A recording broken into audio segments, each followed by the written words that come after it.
प्रिय विद्यार्थियों, नमस्कार।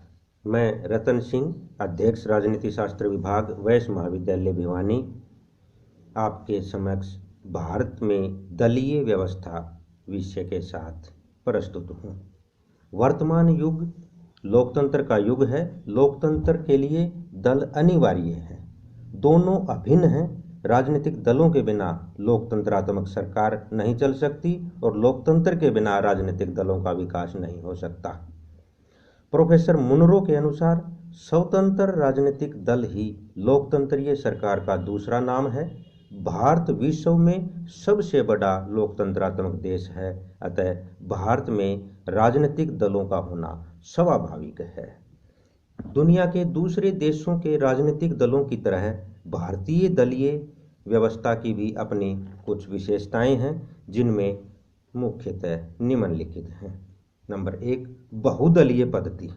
भारत में रूस और चीन की तरह एक दलीय प्रणाली नहीं है और न ही इंग्लैंड और अमेरिका की तरह दो दलीय प्रणाली है। हमारे यहाँ स्विट्जरलैंड और फ्रांस की तरह बहुदलीय प्रणाली है। बहुदलीय प्रणाली संसदीय शासन प्रणाली के लिए खतरनाक है, क्योंकि इससे राष्ट्रीय एकता को धक्का पहुंचता है। संकट काल के समय राजनीतिक दलों के कारण राष्ट्रीय एकता नहीं हो पाती। स्थायी शासन के लिए 2 या 3 दल ही होने चाहिए। बहुदलीय प्रणाली के कारण शासन शिथिल नहीं रहता। दूसरी विशेषता, एक दल की प्रधानता। भारत की बहुदलीय प्रणाली पश्चिमी देशों की बहुदलीय प्रणाली, जैसे कि फ्रांस में है, उससे भिन्न है। इसमें कोई संदेह नहीं कि भारत में अनेकों राजनीतिक दल चुनाव में भाग लेते हैं, लेकिन प्रधानता एक ही दल की होती है। एक दल की प्रधानता लोकतंत्र विरोधी होती है, क्योंकि एक दल की प्रधानता के कारण दूसरे दल विकसित नहीं हो पाते। अगला, प्रभावशाली विरोधी दल का अभाव।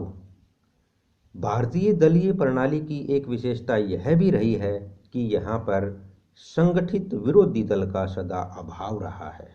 बिना संगठित विरोधी दल के प्रजातंत्र तानाशाही से भी अधिक खतरनाक हो सकता है। भारत में संगठित विरोधी दल का सदा ही अभाव रहा है। संविधान के अनुसार उसी दल को सरकार विरोधी दल की रूप में स्वीकार करती है जिसे कम से कम 50 सीटें प्राप्त हों। अगली विशेषता है चुनाव आयोग के पास राजनीतिक दलों का पंजीकरण। राजनीतिक दल बनने के लिए चुनाव आयोग के पास पंजीकरण होना अनिवार्य है। कोई गुट अथवा समूह अथवा संस्था या संघ राजनीतिक दल नहीं बन सकता जब तक वह चुनाव आयोग के पास पंजीकृत नहीं होगा।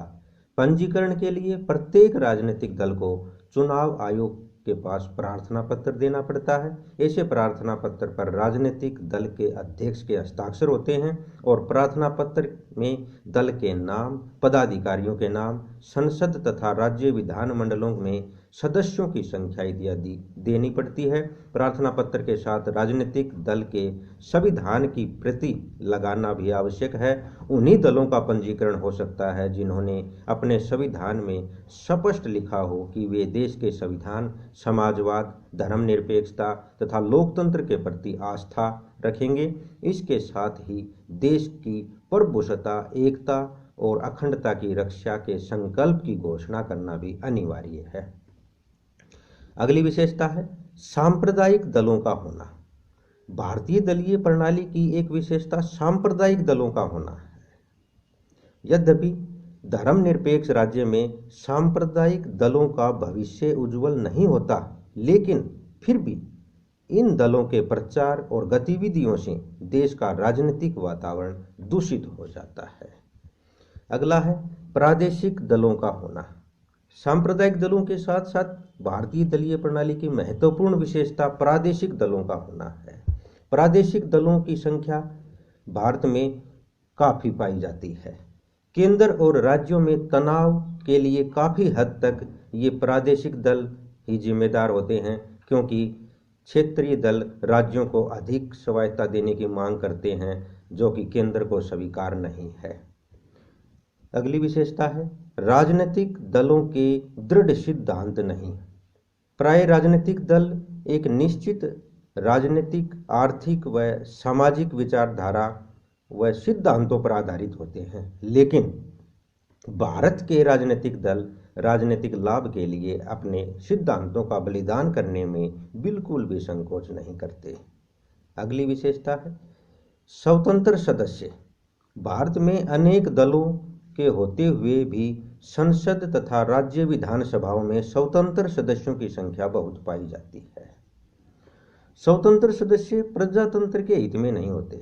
दल बदल के लिए स्वतंत्र सदस्य काफी हद तक जिम्मेदार हैं। स्वतंत्र सदस्य जब चाहे किसी दल के साथ मिल सकते हैं और जब चाहे दल से बाहर आकर फिर स्वतंत्र हो जाते हैं। लोकतंत्र की सफलता के लिए आवश्यक है कि स्वतंत्र उम्मीदवारों को ज़्यादा सफलता नहीं मिलनी चाहिए। अगली विशेषता है जनता के साथ कम संपर्क। भारतीय दलीय प्रणाली की एक अन्य विशेषता यह है कि दल जनता के साथ संपर्क बना करके नहीं रखते। भारत में कई दल तो बरसात के मेंढकों की तरह चुनाव के समय अस्तित्व में आते हैं और चुनाव के साथ प्राय लुप्त हो जाते हैं। जो दल स्थायी हैं वे भी चुनाव के समय ही अपने दल को संगठित करते हैं तथा जनता के साथ संपर्क बनाने का प्रयत्न करते हैं। ऐसी परिस्थितियों में भारतीय दलीय प्रणाली का सफलतापूर्वक तथा प्रभावशाली ढंग से काम करना संभव नहीं है। अगली विशेषता है राजनीतिक दलों में लोकतंत्र का अभाव। भारतीय राजनीतिक दलों की एक महत्वपूर्ण विशेषता यह है कि राजनीतिक दलों का आंतरिक ढांचा पूर्ण रूप से लोकतंत्रीय सिद्धांतों पर आधारित नहीं है। सैद्धांतिक रूप से राजनीतिक दलों में आंतरिक ढांचा लोकतांत्रिक सिद्धांतों पर आधारित है, परंतु व्यवहार में राजनीतिक दलों में लोकतंत्र नहीं पाया जाता। राजनीतिक दलों के अपने संगठनात्मक चुनाव वर्षों तक नहीं होते। जब तक राजनीतिक दलों में आंतरिक लोकतंत्र स्थापित नहीं होता तब तक ये राष्ट्र की राजनीति में लोकतंत्रीय मूल्यों की स्थापना के व्यापक लक्ष्य में सहभागी नहीं बन सकते। भारतीय दलीय प्रणाली की इन विशेषताओं एवं स्वरूप से स्पष्ट है कि इसमें बहुत से महत्वपूर्ण गुणों की कमी है जो दलीय सरकार की सफलता के लिए अनिवार्य हैं। बहुदलीय प्रणाली, संगठित विरोधी दल का न होना, एक दल की प्रधानता, सांप्रदायिक तथा क्षेत्रीय दलों का होना और दल बदल भारतीय दलीय प्रणाली की कुछ ऐसी विशेषताएं हैं जो संसदीय शासन प्रणाली की सफलता के लिए घातक सिद्ध हो रही है। अतः आवश्यकता इस बात की है कि सामान्य विचारधारा वाले दल मिलकर एक सुसंगठित तथा शक्तिशाली विरोधी दल की स्थापना करें। महान गठबंधनों की आवश्यकता नहीं है,